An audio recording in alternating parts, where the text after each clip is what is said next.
Good morning. आज आपण आप्पे कसे बनवणार त्याची रेसिपी पाहणार आहोत। 6 वाटी तांदूळ, 1 वाटी हरभरा डाळ, 1 वाटी मूग डाळ, 1 वाटी उडीद डाळ आणि त्यासोबत 1 चम्मच मेथी दाणा घेऊन आपण हे सर्व साहित्य 3 वेळा स्वच्छ पाण्याने धुवून घेणार आहोत। त्यानंतर आपण हे सगळं साहित्य 6 ते 7 तास आपण पाण्यात भिजून ठेवावे। त्यानंतर 6 तासांनी 2 वाटी पोहे 10 मिनिटं पाण्यात भिजत ठेवा। त्याच वेळेस हे सर्व भिजलेले साहित्य आपण मिक्सरमध्ये बारीक करून घ्या आणि ते साहित्य बारीक करताना त्यासोबत भिजवलेले पोहे देखील घालून ते देखील छान प्रकारे मिक्सरमध्ये वाटून घ्या। आणि हे सगळं वाटलेलं साहित्य आपण रात्रभर मोठ्या भांड्यात झाकून ठेवायचे आहे आंबवण्याकरता। सकाळी उठून हे सगळं आंबवलेलं पीठ घेऊन ते छान प्रकारे एकत्र करून घ्या।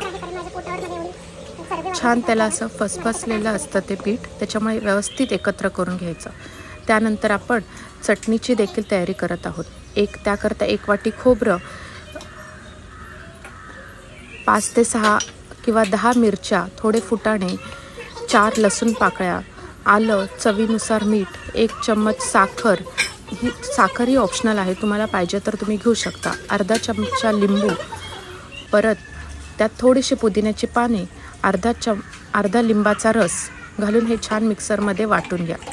आणि हे सर्व मिक्सरमध्ये वाटलेलं साहित्य एका भांड्यात काढून घ्या। आणि फोडणी करता आपण 1-2 पळी तेल, त्यात 1 चम्मच मोहरी, 1 चम्मच जिरा, 4 कढीपत्त्याची पाने, अर्धा चम्मच हिंग घालून ही फोडणी आपण चटणीमध्ये घालून चटणी एकत्र करून घ्यावी।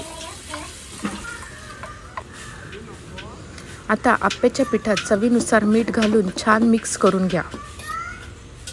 आप्पे पात्र गरम झाल्यानंतर त्यात सगळीकडे तेल लावून घ्या व 1-1 चमचा मिश्रण त्यावर घाला आणि चवीकरता बारीक चिरलेला कांदा व थोडी कोथिंबीर त्यावर घालून अशा प्रकारे घालायचे जसं मी व्हिडिओमध्ये दाखवले आहे तसे, व त्याच्यावर झाकण ठेवून 5 मिनिटं ते छान क्रिस्पी होईपर्यंत भाजून घ्यावे। आता दुसरी बाजूही पलटून घ्या। दुसरी बाजू पण आपल्याला अशी छान क्रिस्पी होईपर्यंत भाजायची आहे। त्याला देखील 2 ते 3 मिनिटं लागतात।